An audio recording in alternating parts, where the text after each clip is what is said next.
warahmatullahi wabarakatuh. Bertemu lagi dengan saya Wari di Dapur Wan.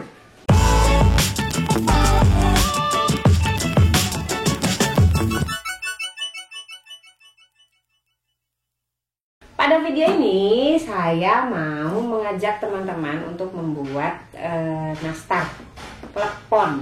Jadi ini kreasi nastar yang bentuknya mirip klepon, tapi masih dengan selai nanas di dalamnya. Karena kalau selainya enten-enten, nanti takutnya nggak bisa tahan lama ya.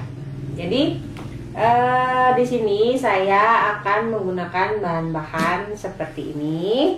Di sini saya punya butter, saya pakai yang Anchor.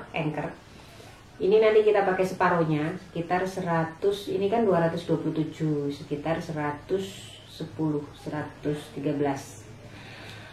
Lalu saya pakai 1 kuning telur. Ini nanti kita pakai kuningnya aja. Nanti yang putihnya kita pakai buat baluran. Buat apa ya? Olesan. Lalu saya punya terigu di sini sekitar 120 gram, ditambah dengan susu bubuk sebanyak 1 sendok makan.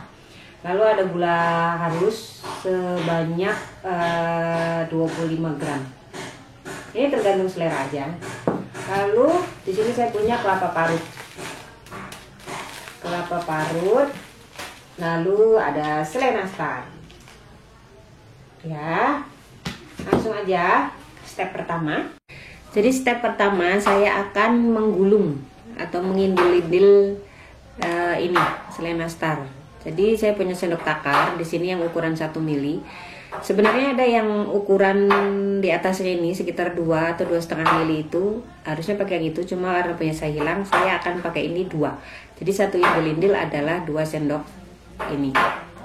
Kalau punya yang di atasnya, pakai yang di atasnya aja ya. Soalnya kalau pakai yang ini kecil banget. Ini selainya saya taruh di dalam kulkas.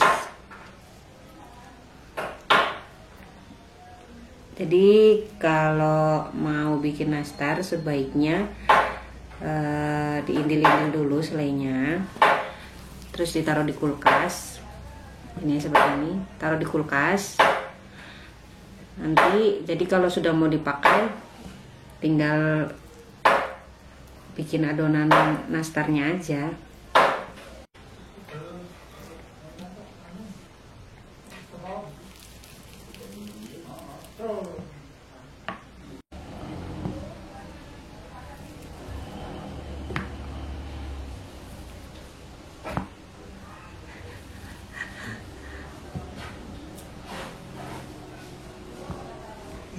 Masukkan setengah.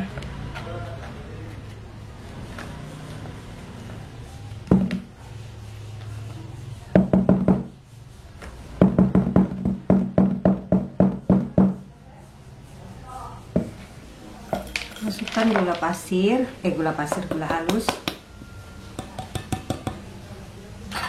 Kita mixer sebentar sampai dia rata. Pakai kecepatan rendah.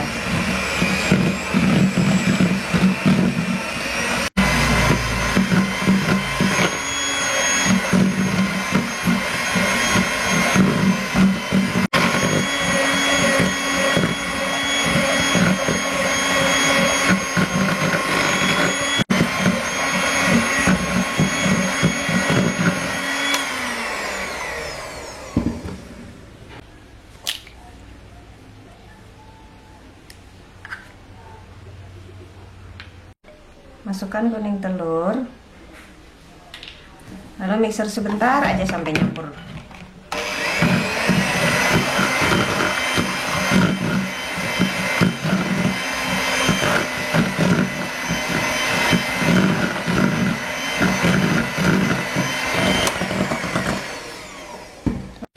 Lalu yang campuran terigu sama susu, saya bakal masukin setengah. Jadi kira-kira aja. Kenapa? Itu katanya bisa bikin nastar kokoh sih, tapi tetap ngeprul. Masukin dikit aja, kita mixer pakai kecepatan rendah.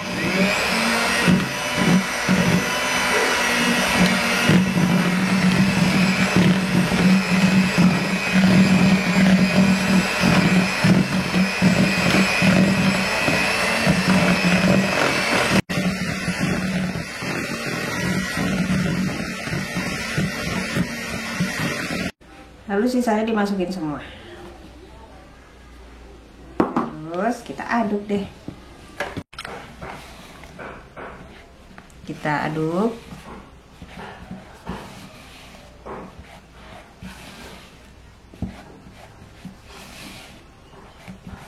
Aduk begini. Terus kayak dipotong-potong.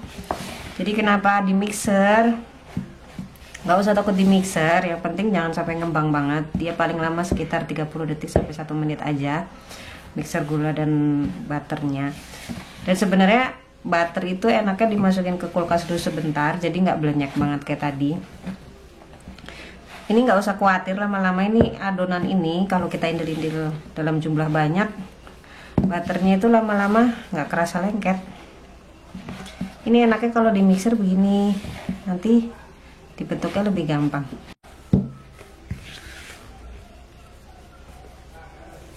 Udah jadi. Kalau misalnya dirasa terlalu kelembekan, itu bisa dimasukin terigu lagi. Saya kasih pewarna sebanyak 1 mili nih. Kita coba.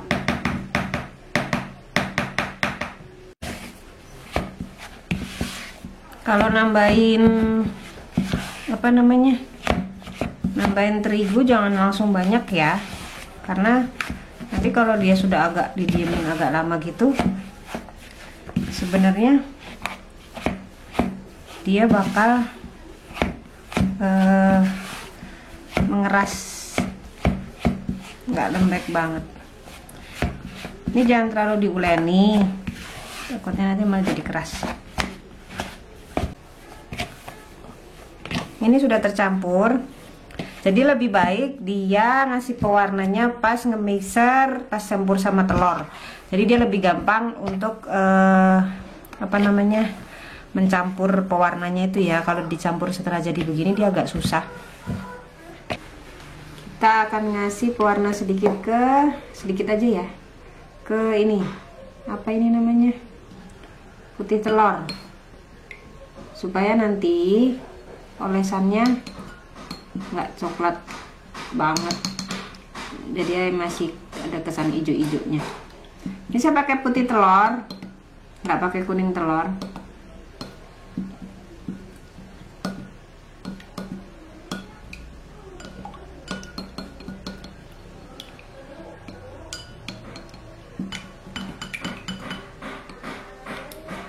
Kalau udah tercampur, sudah. Ini lalu kita bentuk. Ini saya punya sendok takar 5 mili ini untuk ngambil ini. Kalau misalnya bingung, kalau misalnya saya biasanya nggak pakai takaran sendok, jadi untuk kira-kira aja. Ini kalau teman-teman bingung tadi dengan takaran apa namanya, nanas yang tadi sendok takar 2 atau 2,5 mili tadi, kita pakai ini yang 5 mili.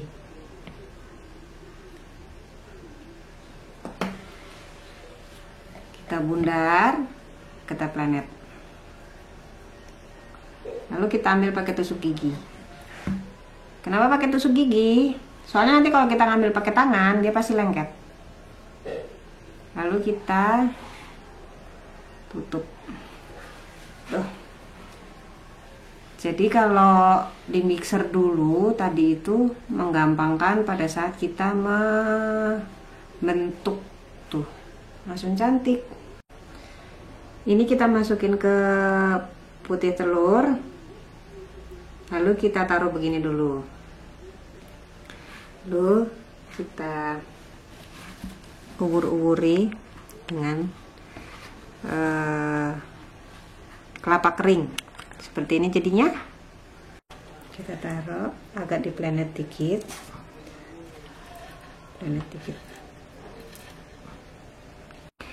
ini jadi diulangi lagi, dibundar dulu sebentar sambil di planet, dimasukkan selainya. Jadi kalau nganu selai, masukin selai, terus kita bungkusnya, usahakan semuanya kebungkus, jangan ada rongga di dalam ya. Jadi kita giniin aja, tuh, kita tarik-tarik ke atas. Kalau nastar yang saya buat ini selainya itu tipe yang banyak di dalam. Jadi kan ada nastar yang selainya cuma dikit, kulitnya banyak, kulitnya tebal. Itu tergantung aja sih, tergantung kita mau jualnya gimana. Kalau saya lebih seneng yang isinya banyak. Kita gulungkan, baru kita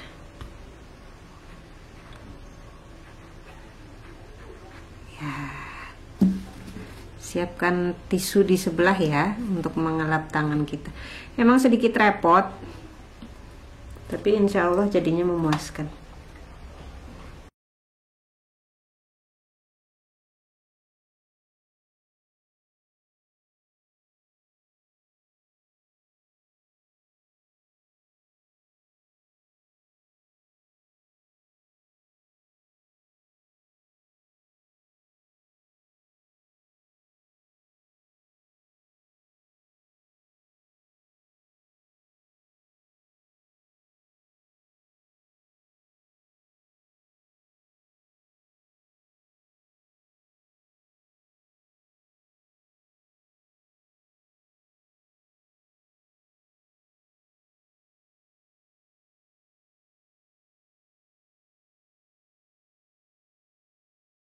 Ya, jadi untuk satu resep, satu telur itu jadinya sekitar 1, 2, 3, 4, 5, 6, 7, 8, 9, 10,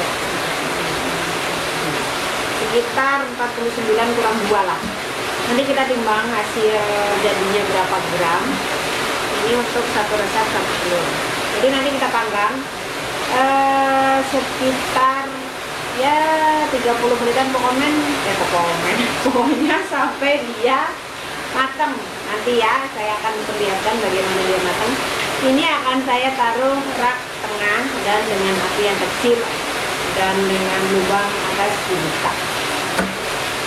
Diusahakan untuk menggunakan baking paper yang putih seperti ini ya, jangan yang abu-abu. Kalau abu-abu, kalau misalnya pakai olesan putih telur, biasanya akan lengket, susah untuk dibuka. Kalau untuk yang putih seperti ini akan lebih memudahkan untuk diangkat begitu. Dan ini masih bisa digunakan lagi.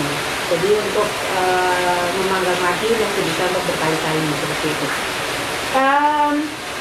Ya untuk tadi tepungnya maaf saya agak nggak fokus. Jadi tepungnya itu sekitar 175 gram ya, sekitar 175 gram. Saya tambahin sedikit sekitar 5 gram, jadi sekitar 180 gram untuk satu resep ini. Kita panggang. 1 hour later. Ya, jadi ini yang sudah jadi, bisa dilihat. Jadi kalau ngoven itu sebenarnya saya pakai api yang kecil banget supaya kalau mau nastarnya itu nggak retak-retak. Jadi saya karena untuk mempersingkat waktu, jadi agak apinya dia agak sedangan gitu, jadi hasilnya dia meretak-retak begini nih. Tapi sebenarnya kalau saya pribadi, saya nggak begitu masalah dengan nastar-nastar yang meretak seperti ini, karena sebenarnya cantik-cantik aja kalau udah ditaruh dalam toples. Dan dia tidak mengubah rasa apapun sebenarnya seperti itu. Dan kalau saran saya adalah untuk melapisi loyang dengan kertas baking paper seperti ini, kertas baking paper yang putih ya, seperti ini, supaya dia nggak lengket, gampang diambil. Jadi dia udah matang seperti ini. Ini juga bisa mengirit olesan. Dan ini juga bisa mengirit olesan. Jadi ini kertas roti ini bisa dipakai untuk beberapa kali. Jadi nggak perlu ngoles-ngoles lagi.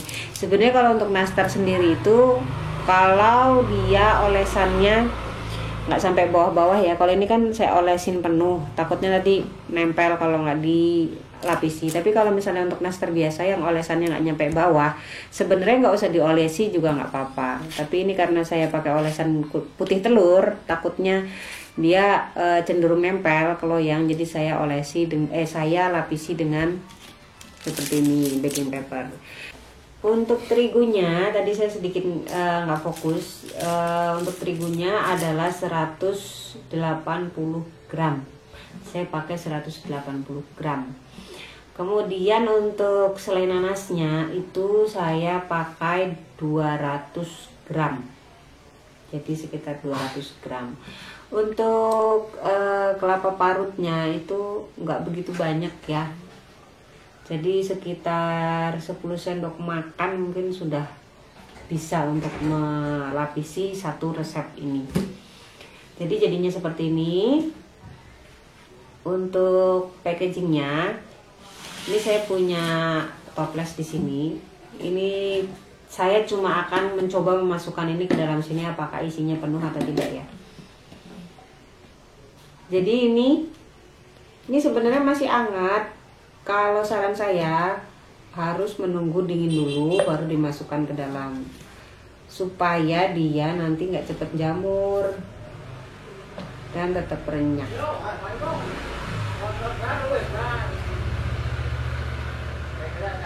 Dimasukin aja.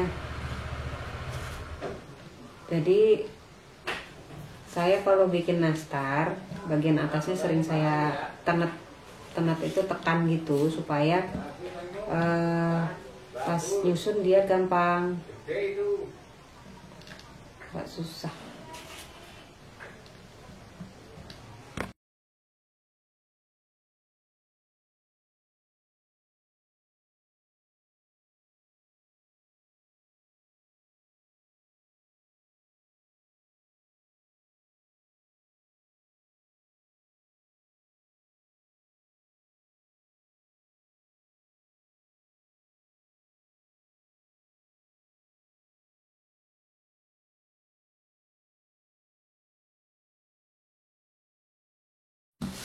Jadi ini jadinya satu wadah seperti ini, masih ada sisa segini. Jadi kalau bikin 2 resep itu kemungkinan dapatnya adalah 3 toples ukuran 0,6 liter. Ini ukuran 0,6 liter ya untuk toplesnya. Dan ini satu toples beratnya sekitar 350 ya, 350 lah dikecilin, 350 gram satu wadah ini. Dan untuk keseluruhan jadinya itu sekitar 550 gram jadinya, dengan selai yang takaran saya tadi, dengan kulit nastarnya dengan resep yang tadi. Seperti itu aja. Untuk rasanya kita rasakan bersama. Ini ya, saya rasain ya.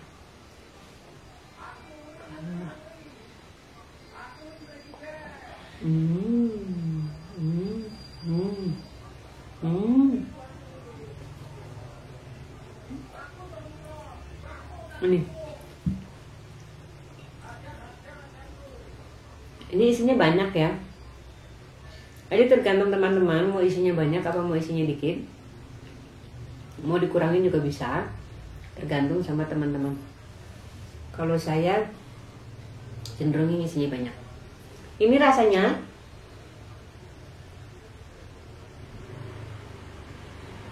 kalau menurut saya untuk rasa pandannya udah pas.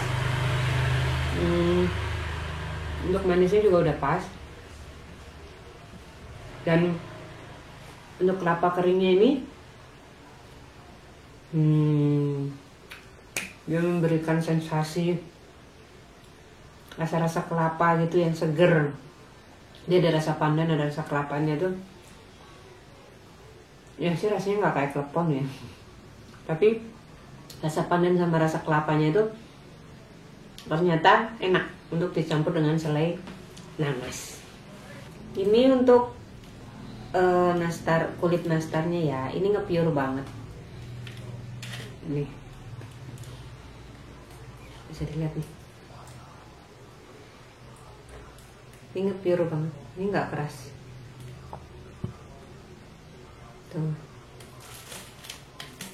Tuh, jadi ini enak banget, wajib dicoba. Jadi seperti itu aja. Semoga video kali ini bermanfaat untuk teman-teman semua yang sedang mencari ide usaha. Ide usaha apa yang cocok untuk Lebaran kali ini. Semoga bermanfaat. Dan kalau dirasa bermanfaat bisa bantu subscribe dan juga like-nya, komen di bawah untuk sharing-sharing. Sampai jumpa.